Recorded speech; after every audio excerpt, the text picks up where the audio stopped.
Happy New Day, everybody. And today is Lucky 13 in our Rich Jesus series with our soul brother, Ethan Lucas, back here. It's been a minute, so we're going to get in our rhythm, get in our groove. Yeah. It's all good. It's all good. We're getting in It's a like rhythm. A little hiatus. Not even a hiatus, but just well, time off. Whatever. Yeah, whatever. But here we are again. That's all that matters, right? So anyway, we got some cool stuff here. We are on episode 13 of this incredible, most popular, most genuine series called Rich Jesus, which is really helping you with the principles of your life. So that's pretty awesome there. So we're really happy and really grateful that you attend this with us. And remember, everybody, EthanLucas.com. You can visit him, find out more about his works and what he's doing to help you in your journey. And of course, don't forget, for you that want to live younger longer, okay, right like here, all of us, like all of us right like here, the blue and the white. Ethan's link scrolling down at the bottom there. Listen, if you are already a customer of Ethan's or would like to become a customer of Ethan's, because Ethan is really getting the word out there, that ASEA has given him some special promotions where you can get free gel. So do contact that information right there. Because you'll be connected with Ethan, you'll be able to get a free gel. Let me just tell you real quick. This gel is, warning. This gel is addicting. If you use this gel once, you are going to be hook, line, and sinker. It is multi-purpose, and it is truly the anti-aging. This is the anti-aging for the inside, and this is the radical, and I mean radical, anti-aging for the outside. So yeah. And so if you're already outside too, but check this out. So and I know it doesn't hurt you, even though they say it's for the outside. I had somebody who had a toothache and they put this on their gum and their tooth. They just kept putting it on over and over and over and over. Toothache went away, and problem solved. So it speeds up the healing process. Yeah, absolutely. I overheard a conversation that you had with Jay a little while ago. What happened with one of your animals? Did you spray in their eye or their something with their eyesight? Oh yeah. So the little Beagle Terrier mix they have, he's not even that old, but he's starting to develop like the silver. I guess they're cataracts or something. I don't know, but so I started putting the ASEA Redox drops in his eyes, and probably just within days they got noticeably better. They're still there, but I'm still doing it. And then of course I had every time I travel, it's hard for me to get the people who watch him to remember to do it consistently. So I've got some more catching up to do with that. But just based on the progress I've seen with that, I anticipate that, probably by the end of this year, they'll be completely gone. That fantastic. Is amazing. That's incredible. It's so sad when you see your little babies and their eyes get cloudy and their vision is going. Yeah. And he's not even old, so it shouldn't even be an issue. But apparently it's all the shit they get common with those breeds. So yeah, it's like anything else. It's just the shit they give them. All right. So again, if you're already a customer of Ethan Lucas, reach back out so you can take advantage of the promo and get your free gel. And if you're not a customer, no worries. We'll get you a customer, so you'll be an already existing customer. So you can. Oh, and by the way, if you want to stop drinking coffee or drink less coffee, I started doing this now. The Redox Energy, the packs. It tastes. In fact, I'm going to mix one up right now because I haven't had any coffee this morning, but I'm going to make one. It's like those little flavor packs you put in your water. It tastes really good. So I can tell you, well, of course, since I've been on the ASEA, I haven't drank as much coffee as I used to, but I would still occasionally, especially as hard as I go, I would kind of drag a little bit sometimes. But this stuff, it's better than coffee, way healthier, and gives you longer sustained energy. So, all right. Your mom loves that one too. It's good stuff. Yeah, my mom loves that energy too. She loves that one too. A lot of people are liking that. So there's a lot of cool stuff there. Go to ethanlucas.mysealive.com for enrollment. And don't try to order yourself. Let us help you do it the right way. It's really a better experience for you. And then, of course, make sure you get the free stuff that you get by knowing Ethan. So, Lucky 13, Rich Jesus series. Yes. Lucky 13, brother. One of my favorite numbers. Yeah. So, what do we got going on today? Well, it's been a while since we've been on here. And I know last time I kind of deviated from the notes a little bit, but I'll go right back to where we were supposed to be last time. How's that? I don't even remember what we talked about. Let's go. We'll work it out. But it's still saved in my notes where we were supposed to be. I just remember we went off of that and onto something else. So we'll just pick up where it was supposed to be last time. How's that? Sounds Perfect. good. Sounds great to me. If you can remember. All right, let's start with this. Let me kind of throw out some here for you. Let's get a rhythm going. Okay, we're going to ride our bike here, everybody. So you're watching this real life here. So again, we want to talk about the principles. We're starting in 2023. We have been talking about really Rich Jesus, the principles of Rich Jesus concept. I want to kind of tie back to this a little bit here for you real quick. We're just talking through this right here, and just kind of automatically, just by looking at it, for those of you who don't know, again, Ethan's number one in the world right now as far as a SIA distribution right now. This is pretty cool. This is just by talking about stuff like this. So where I'm getting at with this is that let's go with the talking manifestation thing. Where do you say we go in that rhythm? Yeah, We speak it out. Well, that's how Source creates everything, is through the spoken word. And of course people think, well, how does Source speak? Through vibration, frequency. I mean, that's what speech is, right? Yeah. It doesn't, religion has taught us that, God's this white dude with a white beard, with white hair and a white robe on a white throne on a white cloud somewhere, which none of that's true. That's all, this whole Rockefeller image of God, from the paintings, from the Sistine Chapel. But a lot of people have always thought of God but that's not what God is.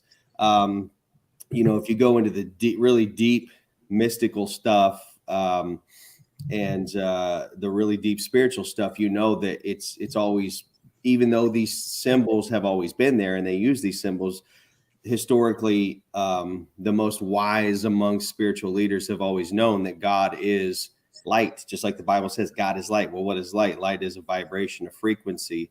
And so it really is just kind of like that old alchemical saying, the music of the spheres. That's what existence is. It's nothing but vibration. So that's why when you open up the Bible right at the very beginning, it's the whole thing is, and God said, and God said, and God said, and God. It's that vibration, that speaking, right? The word.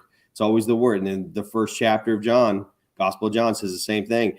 In everything that you see, God created with the word, and the word was with God, and the word was God, and nothing that was created without the word. So it's all vibration, it's all frequency. But what's interesting is that whole first chapter of Genesis, it's God said, God said, God said, and eventually it gets to the point where it says, and God saw. So it's telling you that, just kind of through the subtle little hints, that it doesn't happen immediately like that. You're in a 3D world. There's density here.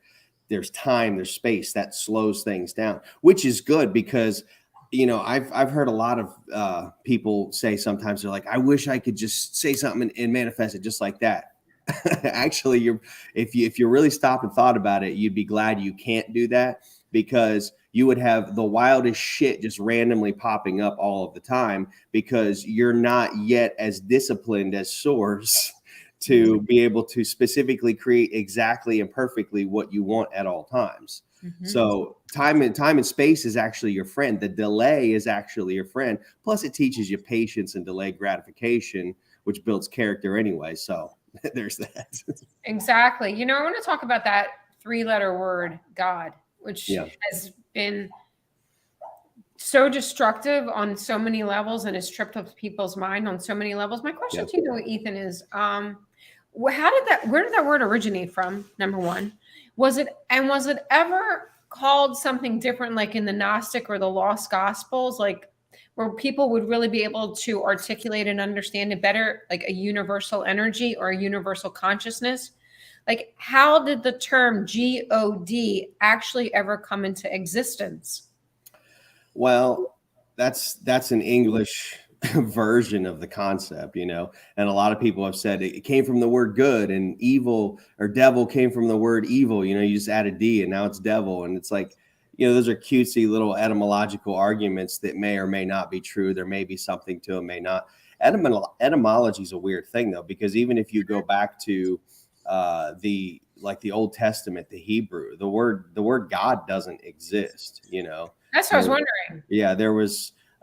In fact, actually, Hebrew is one of those Semitic languages, and so it comes from the whole Babylonian era and Phoenicia area of the world. And they used to use as a more generic word like God, like we use, they would use the word El. But you'll see that word in the Old Testament in the Hebrew, like Elohim or El Shaddai. There's all these L's, right, attached to just Mhm. Yeah. so, I don't know that that's really all that important to dwell on. Where did this word come from? What's important is to understand the intent. And I know that when I'm talking to somebody who's religious minded or who has no idea about the stuff we talk about, when they say God, they probably mean something different than what we're talking about.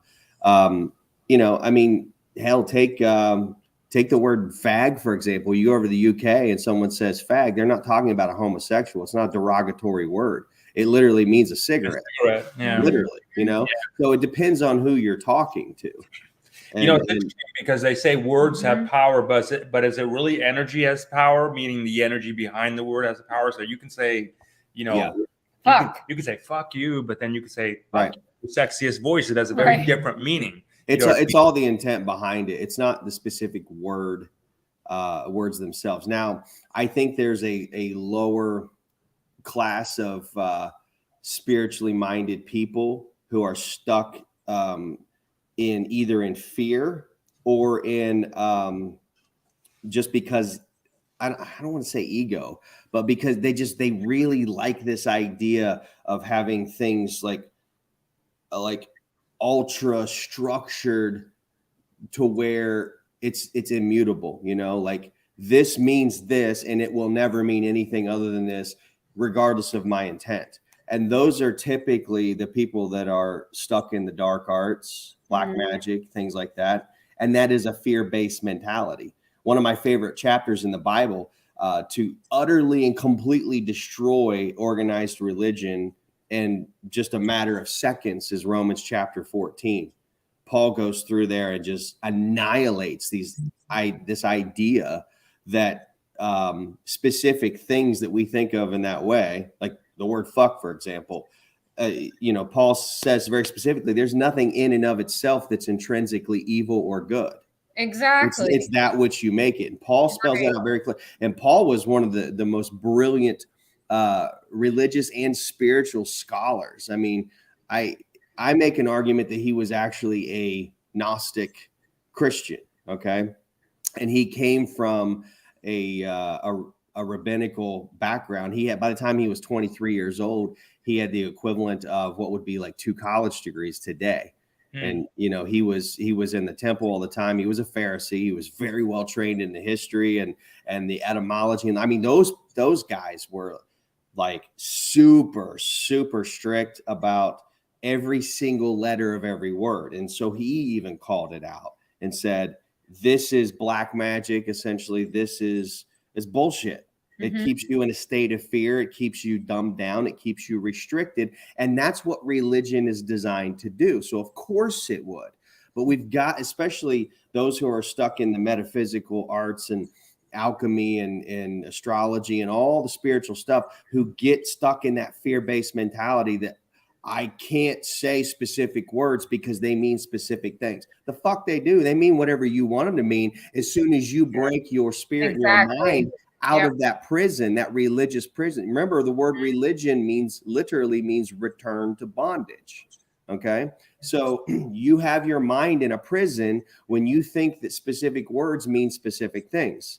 That's why I even teach people with my affidavits that I use in my processes that it doesn't matter, because people get scared like, oh, well, the courts and the judges think this means this. I don't give a shit what Judge fucking Mathis or whoever thinks a certain word means. I'm going to tell him what I mean when I say it, and it's going to be in my fucking affidavit. End of story. Nobody owns word. You can't patent a word. Okay. You can't you don't own the language. You don't get to define all the words arbitrarily. What do you think is people's thought processes, Ethan? Okay, so again, just always keeping it in context of the rich Jesus, but don't you got to master this 3D world before you can even think about getting the prosperity? I mean, so for example, people are always like, I can't wait to go to the heaven. I have all these houses waiting for me, 21 virgins. Those are the people that have nothing waiting for them except their own bullshit on the other side that they have to deal with because they haven't. They haven't like Yeah. taken the blessing of this world. Would that be a fair assumption to say it that way? They haven't said, look, we're sitting in here. You master this. You can get some pretty Yeah. cool shit where we're at in 3D, right? Or you Yeah. hear a lot of times, I just can't wait to leave this place. And then when I do, This is I my never, last I time never coming want to here. come back. This is Well, my last. I'm guilty of saying that too, and like I'm I not, mean, I'm yeah. not kidding. But my thing is like, you know, at the risk of sounding arrogant, I feel like I have mastered what I came here to master. But I did that a while ago. Like this time around, for me, this is a fucking rescue mission. This is a wakey call. You know what I mean? Which is why I do what I do. Now that doesn't mean that I haven't experienced new challenges along the way. Or maybe I'm still not. Of course, everybody's always learning. Every new situation you're in, I don't care. You could take the most adept spirit in all of history, in the whole history of ever, and put them into a new body and a new life and a new experience, and they're going to learn new shit because you've just never been there, never been that person, never done that before, you know? So, but really, it's all about mastering yourself. It's about mastering principles.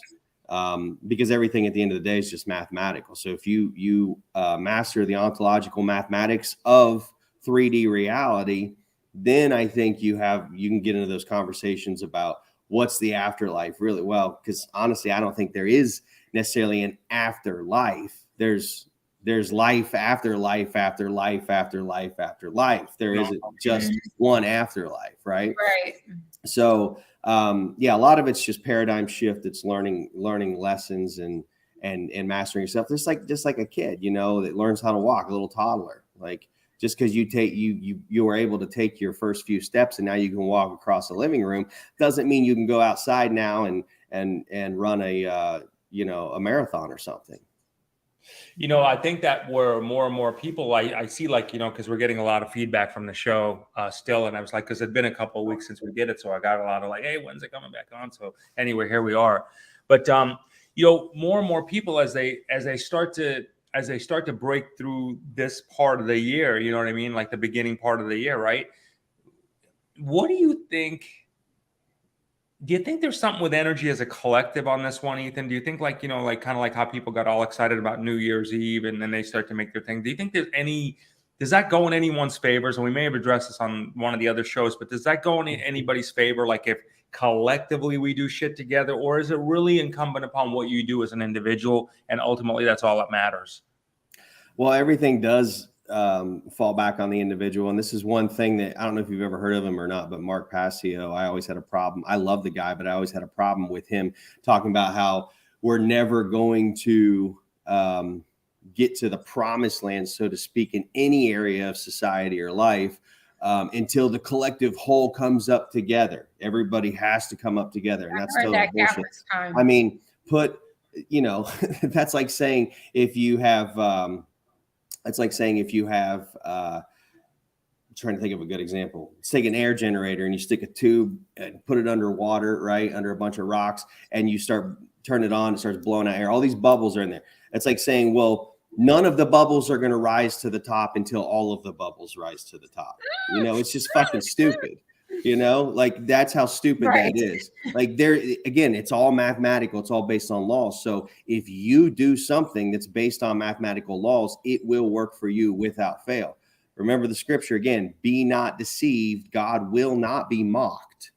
Whatsoever a man sows, that shall he also reap. That means whatever you're doing, you're going to reap the equivalent, whatever the universal law, ontological mathematical law is for that. You're going to experience that. Doesn't matter what everybody else is doing. So we've interviewed people and we talk in terms of the collective consciousness, and we say, okay, well, and you know, the people that do subscribe to that philosophy of that, we say, well, how close are we? And there's seems to be a consistency of saying that it just needs to be 10%. Number one is like, and again, I know we just talked about the individual there, but how does someone come up with a number? Like, how does someone come up with a number like, okay, well, only 10% need to be this part? Like, where does that even come? I would like to know as well. Just like I would like to know where this magic 777 books of the Bible came from. Where the fuck, who pulled that out of their ass? Like, that doesn't even make any sense. But there's some, like, I feel like in the truth circles, there's a lot of people, they're looking for an answer that feels good. People do this with religion, and it's almost like they traded in the worldly religion for a spiritual religion. You know, Right. they didn't go anywhere. They just shifted bilaterally, you know, and so, but they think they're making progress, and they're fooling themselves. There's no progress there. You're just trading in one form of bullshit for another. And so, yeah, it's like, where do you get the 10% number? Where do you get the 777? Yeah. Like, who fucking made that up, and for what? It's completely arbitrary, and it makes no sense. It has no grounding in factual reality. When you take a look at when you take a look at the people that, you know, like I said, we're looking at making up numbers and stuff like that. Do you think that, okay, let me ask you this way. Is there any possibility, though, in some case, in all fairness, though, is there any possibility that some of these people, they're tapped into some stream of consciousness, right, wrong, or indifferent, good or bad, whatever, that they actually, in their mind, they do believe that that's what they got? And is there a real energetic force or stream of consciousness that is giving them that information to discern? Yeah, but the question is, who and what is it? Paul said in the New Testament, be careful, try the spirits to see if they be of God or of source, right? Because you don't know who you're communicating with. This is the problem I have with channelers. I mean, do they really fucking know who they're communicating with? I mean, No. just like there's enemies of the people here in our society, in the 3D world, politically and religiously, that wish to control the masses. It's as above, so below. You can't tell me there's not other entities at higher levels that aren't trying to control your spirit and where you go and what you think. It's all a game. You have to learn to become completely autonomous. I'm not saying that channeling doesn't have a place in time. I'm not saying you can't get accurate information from that. What I'm saying is be careful. Where's it coming from? Be careful. Like Paul said, try the spirit. He didn't say don't listen. He said try the spirits to prove whether they're actually accurate, whether they're actually good or not. And it doesn't mean try to put it up against an arbitrary litmus test that you created that, well, if it checks all of these fucking boxes that I made, I'm happy with it. That makes it real. Now you're entering into the area of pareidolia. I've talked about that word before. Pareidolia is a word that means when people have a tendency to read patterns into something that's not there just because it fits their fancy. Is that like cognitive dissonance? Yeah, I guess you could say it's similar. Yeah. I mean, they're not the same definition, but it's a similar concept. Yeah, they're definitely related. Right. So spiritual leaders are put on a pedestal, if you would. So you have people going to them in the masses like, hey, this person can do this for me. This person can do this for me. Whatever. This person can read for me. This person can channel the messages for me, kind of thing like that. Yeah, you're creating idols, by the way. You're creating idols, by the way. So kind of tell me what you mean by that. Like when people say you're creating idols, what was meant by that? Like, don't worship idols. And I don't know if I'm saying it in exact words, but what was actually meant by that? I'm gonna look up a scripture here real quick. I can't remember the exact location. I remember the scripture. I just want to find the location so people can look it up. Yeah, it's 1 John 2:27. John said, but the anointing which you ever, and by the way, anointing, again, this goes back to, I always talk about this all the time. These are words that religion hijack. They put their own arbitrary meanings and definitions on. Anointing doesn't mean anything religious. Okay. Anointing just means that you have tapped into source. You've opened up the pineal gland. You're able to get a clear signal direct from source. That's what essentially to kind of, I know that's kind of a generic definition, but I think that's the best way to explain that. It doesn't mean anything religious. You know, priests and saints and all this shit, they're not special people like, ooh, you got the anointing of God. You're the fucking chosen one. Everyone's the fucking chosen one. You just have to choose to be the chosen one. It's up to you. Good news is it's up to you. Bad news is it's up to you, right? Okay, so back to what John said, 1 John 2:27. But the anointing which you have received of him abideth in you, and you need not that any man teach you. But as the same anointing teaches you of all things, not some of the things, again, he didn't fucking stutter, all the things, and is truth, and is no lie, even as it hath taught you, you shall abide in him. So why are you going to see channelers and mediums and all this stuff when it's all right here anyway? That's my point. And I'm not saying you're bad or you're wrong for doing that. I'm just my job, and don't put me on a fucking pedestal either. I'm not here to be an expert in anything. I'm here to expand your consciousness. And that's why I piss people off a lot, because that just means it's working. You just think it's, I mean, do you think it's just really that simple as people are just so freaking afraid to really go there themselves? Yeah, they don't want to take responsibility. They don't want to take responsibility for their own stuff. And it's better for someone to say, okay, this is what's going to happen to you. This will happen on this date. This is who you'll meet, kind of stuff like that. Yeah. So when they say stuff like that, then that actually, in some terms, they're helping them manifest. So, for example, if someone goes to a channeler and says, okay, well, you're going to meet the love of your life on this date, they now embed that command, and then, you know, it just becomes a here's the crazy thing about it is you can actually start to manifest things if you really believe them. So again, be very careful what you let, the seeds that you let these people put in your mind.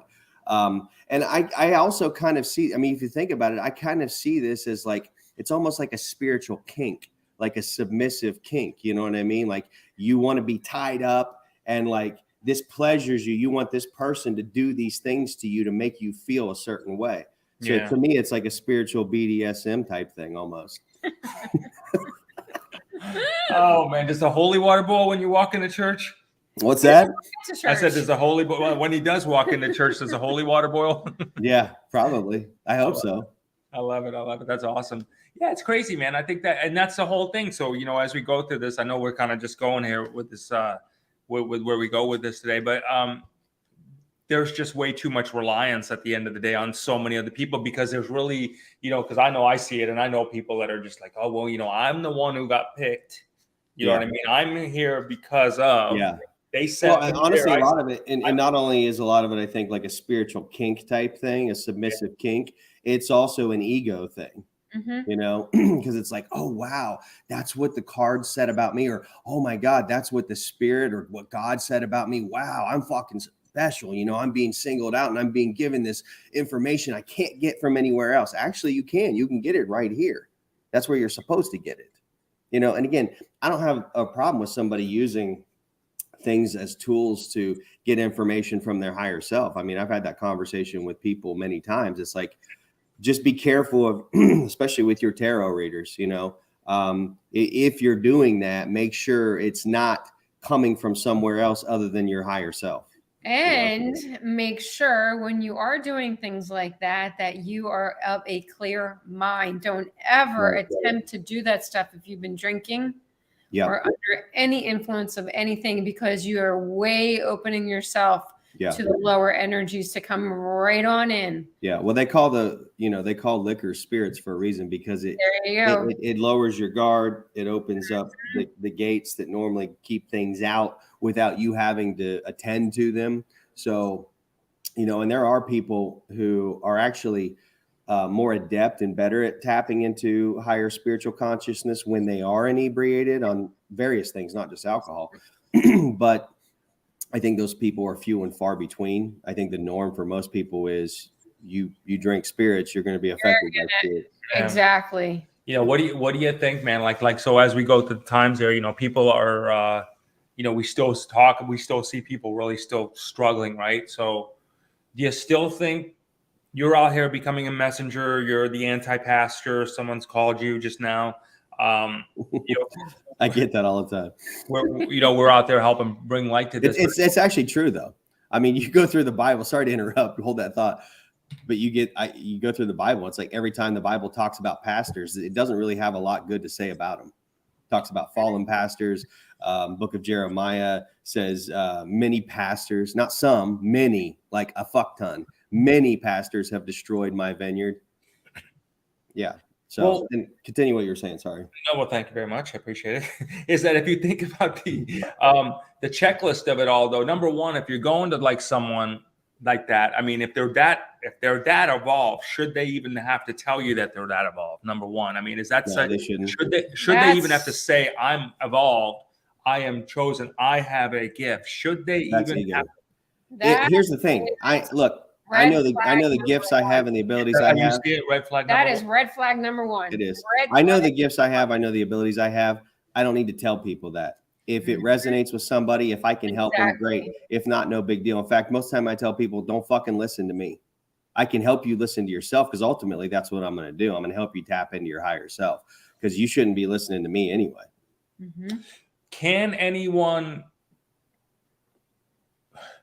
Okay, number one, do you believe in the concept of quote unquote curses? Are they self-fulfilling curses, or can anyone, do you believe, put a curse on you?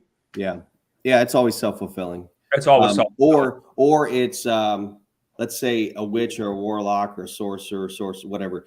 They put a curse on you. If you don't have your spiritual guard up, if they're really that adept and good with the vibrations of manifestation, Yeah. it could affect you. So that's why the Bible says to put on the full armor of God, have it on at all times, because the enemy is always going to be attacking you, right? Okay. But I would say that for the most part, curses only work on people because they believe they'll work on them. Right. Mm-hmm. A lot of, and in fact, they've done a lot of studies with that, where they go into, third world countries and stuff where there's a lot of voodoo and shit like that. And they found that the only people that it really works on are the ones who are afraid of it and the ones who believe that it works. Exactly. You have to believe that it will work on you, and it will definitely work. That's why I like, I'm not afraid. I'm not afraid of the devil. I'm not afraid of evil spirits. I'm not afraid and casting out demons and shit. It's not even that hard. Once you rise above the fear, you take away their power, because your fear is their sustenance. They only exist because of your fear. That's why you hear sometimes some of the really, really enlightened people, and I don't like when I get why they say it, because it needs to be said, but it's very confusing for somebody who doesn't have that higher elevated consciousness yet, of saying that evil is just an illusion. There really is no such thing as it. Well, it depends on the perspective. It is real. It exists. But I think the better way to say it or explain it is that it's only an illusion because you believe that it can and will exist and will have an impact and effect on you. But if you believe that or you fear it, then it will. So it's still real. It's like a real illusion. I know that's kind of an oxymoron, but it really has an effect on you if you believe it does, especially if you fear it. Mm-hmm. So do you think that if people were to start to take a look at, number one, just going down the checklist, looking at people that say, hey, I am the quote unquote prophet, I'm the one, check it off your list, get them out of your life. Nobody can put a curse on you. You can only accept the concept of a curse, if you would, technically, Yeah. right? So if someone throws it out you, I mean, that's the kind of shit that slows people. Oh, I'm cursed. Maybe that's why myself and my family are not making money. Blah blah blah blah blah. You know what I mean? They say shit like that because there's people in there. So it's not a family curse per se. You know what? I do want to just talk about this for a second. We see evil daily, unfortunately. I don't necessarily agree with that. You see it because you're wanting to see it. If you don't want to see it, you can easily not see it. You can create your world that you don't have that. You could simply stop watching the television. You could start creating things in your life that are bringing you more enjoyment. And when you start adding more things in your life that are making you feel happy and making you feel successful and making you feel worthy, you'll have less and less of exactly that. Yeah. Be careful what you let in your ear gate and eye gate, because again, it's all psychological. This whole existence is psychological. In fact, this is the biggest struggle I have when trying to help people break out of their patterns. I had this struggle with myself. It took me a long time to realize this is what was happening in my own life. And I'm telling you, this is somebody who was a psychology major. That was my undergrad at Ohio State. So I already had the fundamental understanding of how different levels of consciousness works, the conscious mind, subconscious, unconscious, all that stuff. But it wasn't until I started studying and learning how to do hypnosis, self-hypnosis, dream therapy, that I started to dig through my own subconscious and unconscious mind. And I started to find the problems there. I'm like, that's why, even though my conscious mind is over here going, I want to manifest this. This is what I want to do. Why isn't it fucking working? This shit doesn't work. And then it reinforces it again that it doesn't work. So then it really doesn't work. So I had to just like step back from all of it, take a bird's eye view. And then I realized, The conscious mind doesn't know what the unconscious mind knows or what's programmed in there, right? It's like this. We've talked about this analogy a bunch, but it's really true. Adam in the Garden of Eden, this is the Garden of Eden, is the conscious mind, the left brain, rational, sacred masculine. Eve is the subconscious mind, the right brain, divine feminine. But there's a divide. Remember, when they were created in that creation story, which again is just symbolism, but they were split. Eve was taken out of the side of Adam. So the subconscious mind is created out of the conscious mind. It's created as you go along. But here's the thing. Eve starts going off in the woods and talking to fucking snakes, right? And the snake starts putting weird seeds in her, okay? Eating weird fruit. And then if Adam isn't there, if there's no connection there, if Adam isn't there with her to say, listen, bitch, put that down or I'm going to fucking show you my pan, right? Like if he's not there to take care of the problem, again, I'm being funny, but the conscious mind directing the subconscious mind, then those seeds are going to go into the subconscious mind. And then Adam later is going to end up partaking of that fruit without even knowing about it. So when you talk about like this movement of like, okay, it's the era of the feminine energy. The feminine energy is coming in. Maybe let's call it the Eve, for example, that's coming in right now. It's the masculine is being let go. Is that so? So we've lived in a world of masculine, let's say, for a long time, and now there's the move to the feminine. Are we going from the how you say it, the pot to the frying pan kind of thing like that? Right? Yeah. From one Out to of the frying pan into the fire. Right, like that. Are we doing something like that? Yeah, we can't do this hyper swing from hyper masculinity to hyper femininity, or however you say that. I always say that wrong. I put too many entities in when I say, but yeah, we can't do that major. It's always the fucking pendulum swing. It's like, well, that didn't work. Let's go to this. It's the fucking Democrat Republican swing. That didn't work. Let's do the other one. It's an insane cycle. It's ridiculous. The answer is in the middle. The answer is balance. The answer is full integration. The answer is in the middle. I love that. So you have to fully integrate the self. You are multiple components. If you don't fully integrate the self, you haven't achieved what the Bible calls salvation.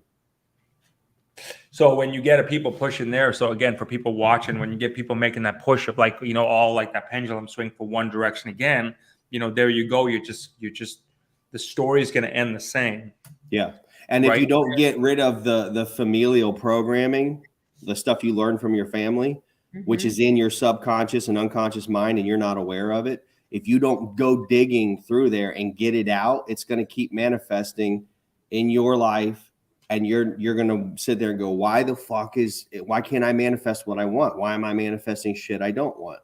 Because Eve is off in the fucking woods eating strange fruit, talking to snakes, and you don't know about it because you're off doing your own thing. Maybe you should spend some time with yourself. Spend some fucking time with your wife, Conscious mind, spend time with the subconscious mind. Integrate the two. Now you know what's going on. Now you know what's in there. Now you can dig out all the bad seeds and start putting the seeds you want in there. Adam should be the only one putting seeds in his wife, the subconscious mind, right? That's for damn sure. Yeah. The family. Yep. But for most people, Eve's a fucking hoe bag. The subconscious mind's a hoe bag out there getting seed from everybody and talking to snakes, dirty little fucking snakes. Fucking love it, dude. Oh my god, no, you're good, man. Keep it going. Okay, so like I wanted that you brought up an interesting point there about the family, right? So the family, who are they then to us? So when the family puts their values on us, you get bought into a family, and the family's let's say the family's theory is like, oh, money's not the most important thing, or it's okay, we're only gonna get what we get, and you're embedded, trained that way. Who are then the family for us when we're here to break them? Are they our greatest teachers, I guess, in some sense, from that standpoint? Are they there to push us to the depths of hell so we can learn from it? And hopefully, is that where the term family curse comes from? Yeah, and the Bible talks about God says very clearly, if you get in touch with me directly and do what I tell you to do, not because I'm some egotistical bastard and I have some, BDSM kink, but by the way, you do because you want somebody to tell you what to do. You want somebody to tie you up and do things to you. You don't want to take responsibility. But God says, if you just listen to what I tell you, then you can break and will break generational curses. But if you don't listen, like it's real, this is scripture. It says, I put before you this day good and evil. And then the next sentence says, choose good. It's like, let me give you a hint in case you were fucking confused in that sentence, which one you should choose, right? It's like, it's that fucking simple, but we overcomplicate the shit out of it.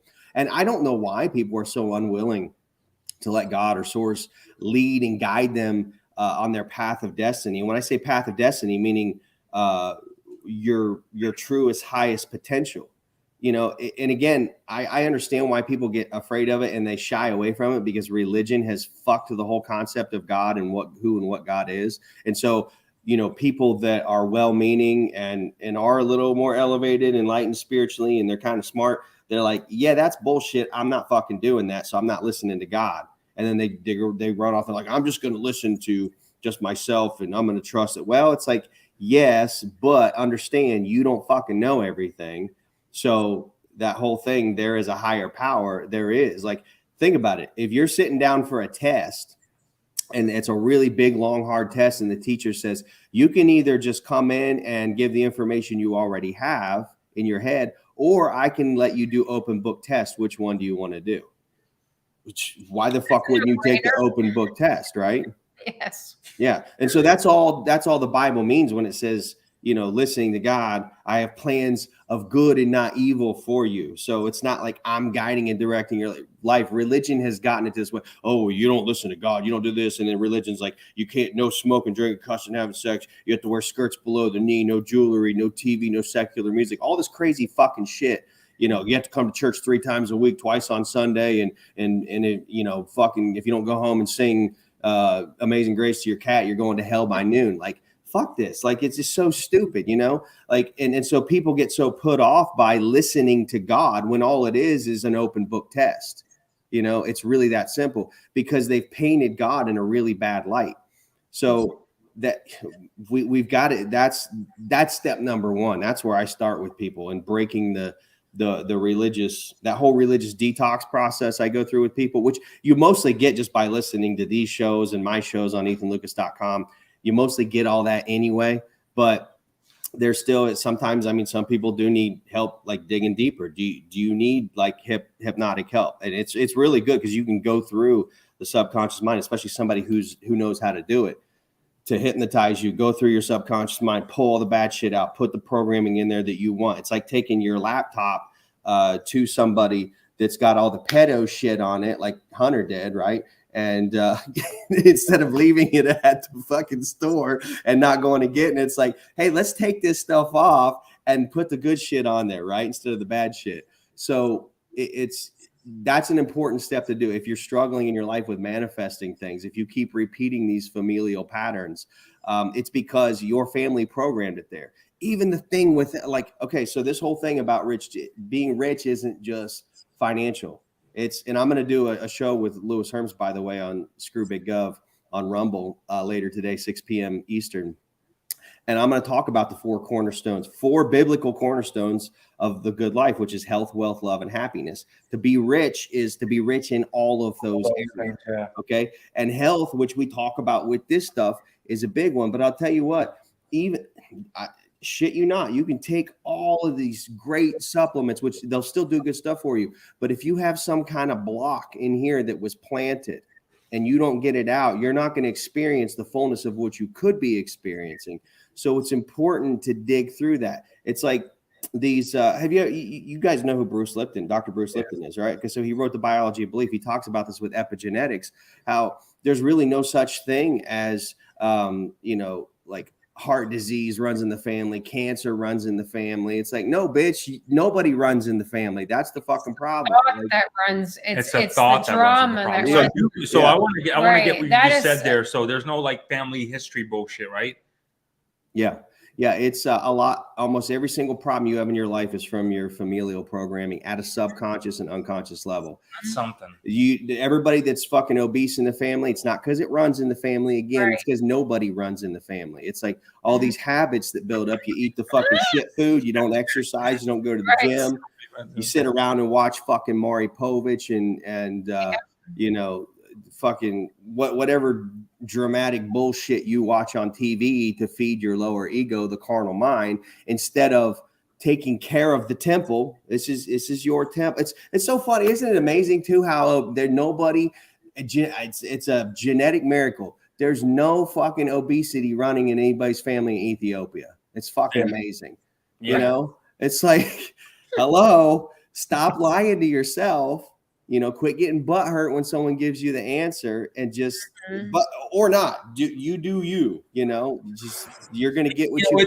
It's so true though. It's like it's interesting because you think about like the people like, and I know, I mean, people watch like shows like this, and you know, yeah, we want to keep them entertaining for you, just to, you know, obviously, so you'll stay around and watch it. But it's like, I kind of wonder like how many people actually take action on this stuff that we talk about. You know what I mean? Like, hopefully they are. You know, I really do. Hopefully I really hope people are. know that it's not just jokingly. We want to keep it light, but God, you got to take action. Even if you get a little bit, just a little one or two from each show. If you live in a shitty situation, move from it. If you have a shitty job, move from it. If you don't want to see evil in your life, don't turn it on. Don't announce it to the world that you're seeing evil all the time. Right. So these are little things that are going to make a huge dramatic shift in your life.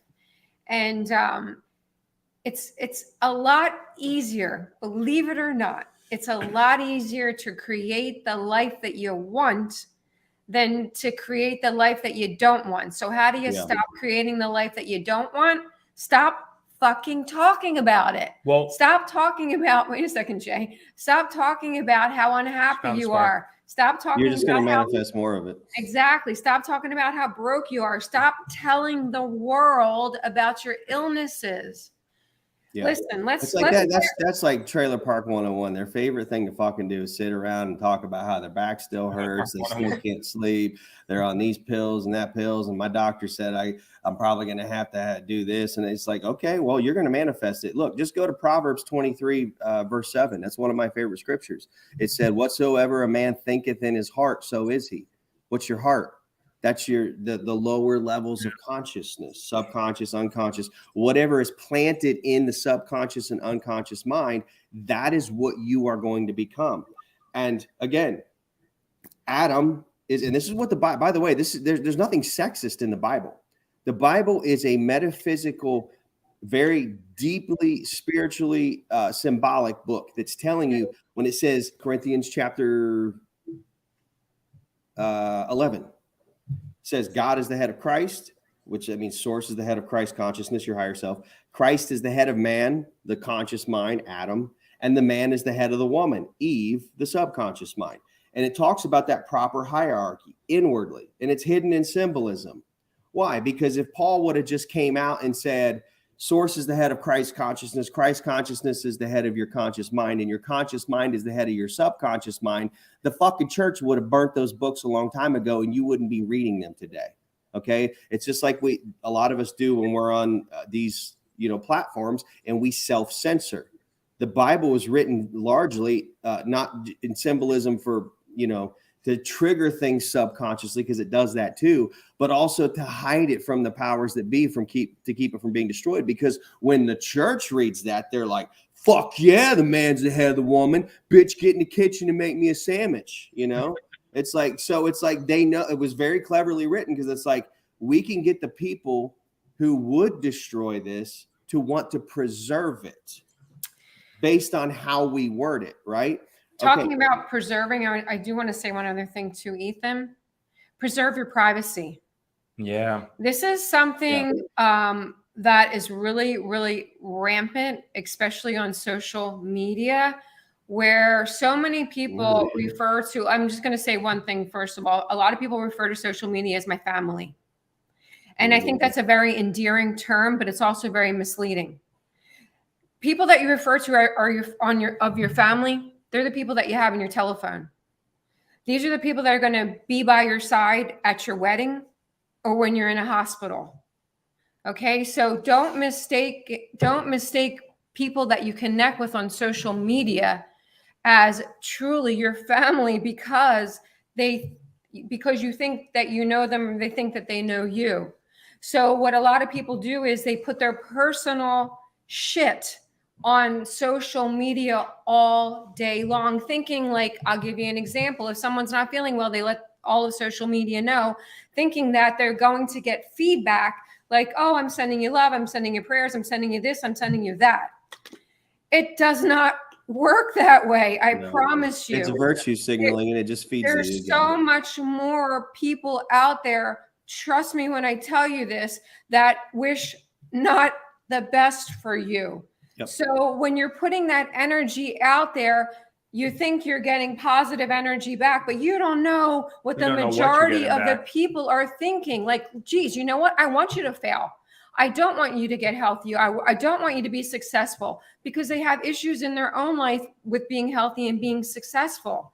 So protect your privacy when it comes to social media.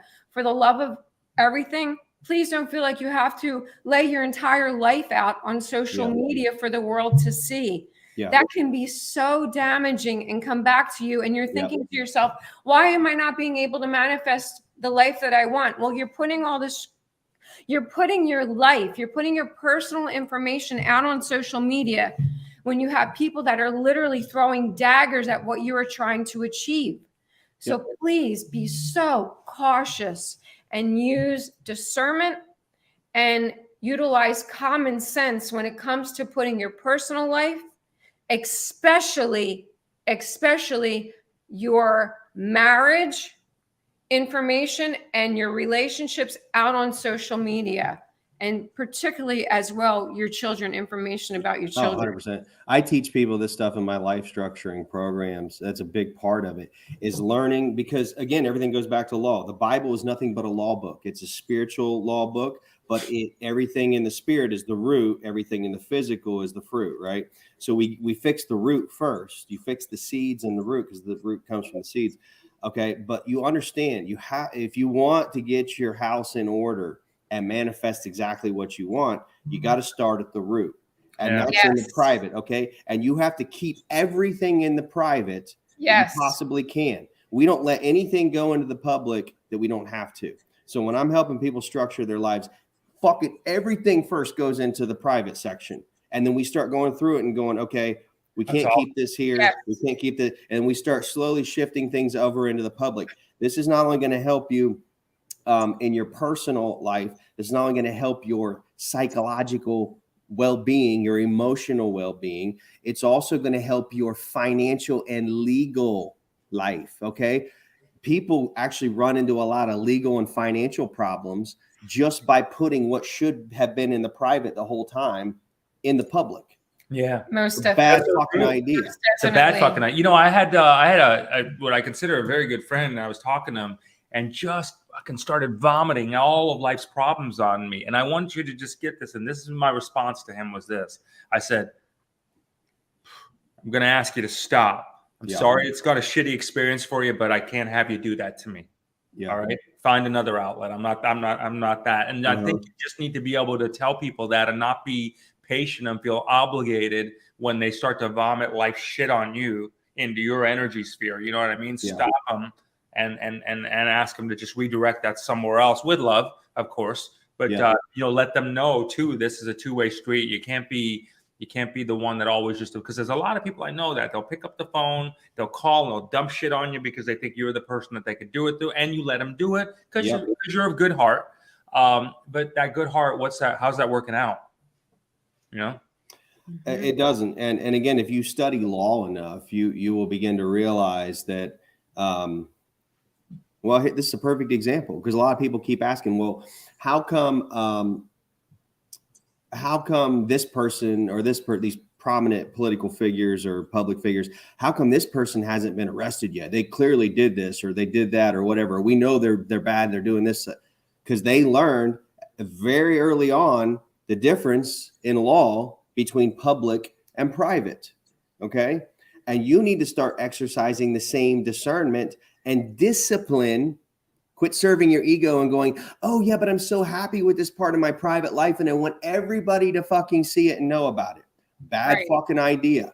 Mhm. All you're doing is feeding the ego. All you're doing is feeding fucking programming that says, "Oh, we share everything with everybody." The fuck you do, Yes. unless you want to have problems in your life. Yeah, that's so true. Yep. That is so true. You know what? I tell you, it's try to take this on, people. It's really it's a way of life. I mean, you know, you'll get to points in your life where you'll get successes this way, and then the people that are supposed to help you celebrate those successes mutually will be there, and you do that together for the ones that are supposed to be there. But yeah, you know that those stories are never ending well for people right now. So there's it's amazing. Like there's this layers, the whole family thing, the whole posting your shit out there, the whole you know, all these things that you have to get through to even get to the core of this thing. But yeah, I tell you, man, I really hope I really hope and pray on a serious note that people will start to take more and more of this seriously. I really Well, do. and I don't even honestly, I don't understand what the fucking fetish is with posting your whole private life and your family life and all that shit on social media.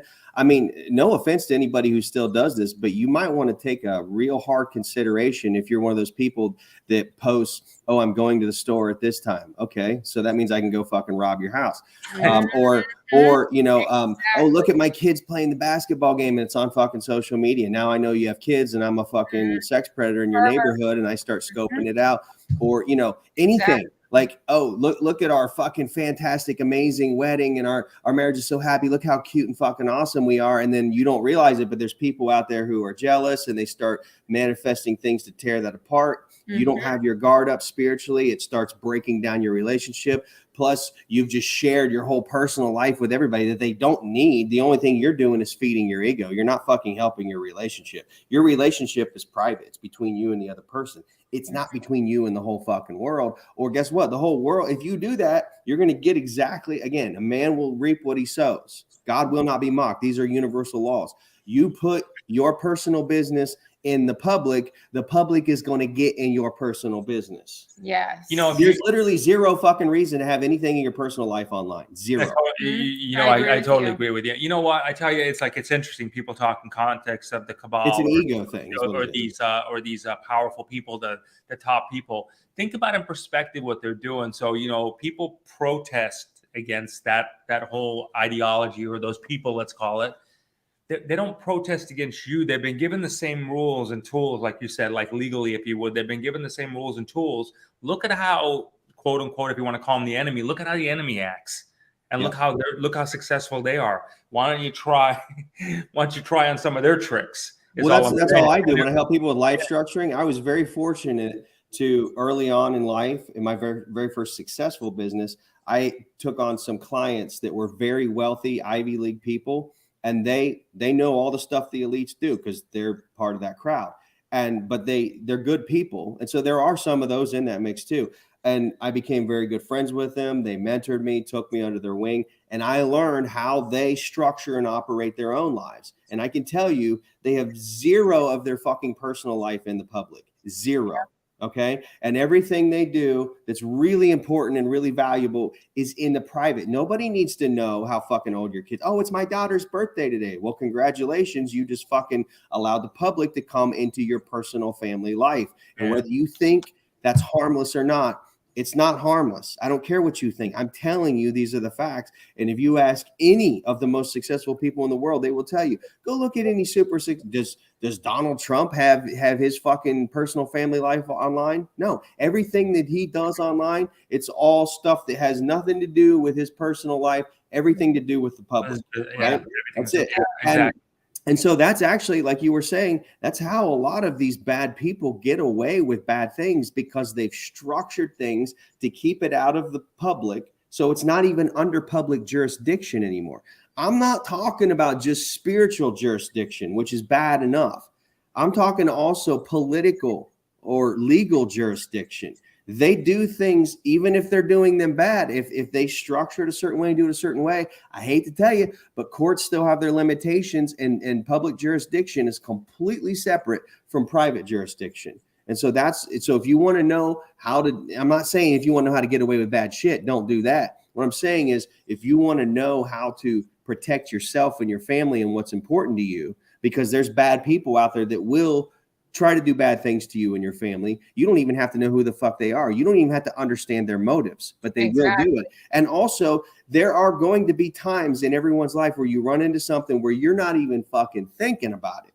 But somebody is going to, whether it's through their ignorance or their immaturity, they're going to end up fucking you over in something that is in the public.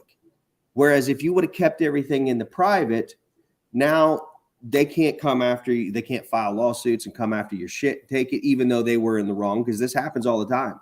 People are like, oh, the courts are so corrupt and crooked. Yeah, they are. But if you know the law and you know how to structure your shit and handle yourself, you don't give the courts any choice. They have to follow the letter of the law. And so that's what we do in every aspect, like with the whole life structuring. And I help a lot of people. And by the way, if you guys are interested in that, I can't help you with it. You can text me 513-995-4555. Hold on. If you want, it's what? Oh, you want to put it on the screen? Yeah, let's put your number on the screen. Oh, that's fine. Yeah.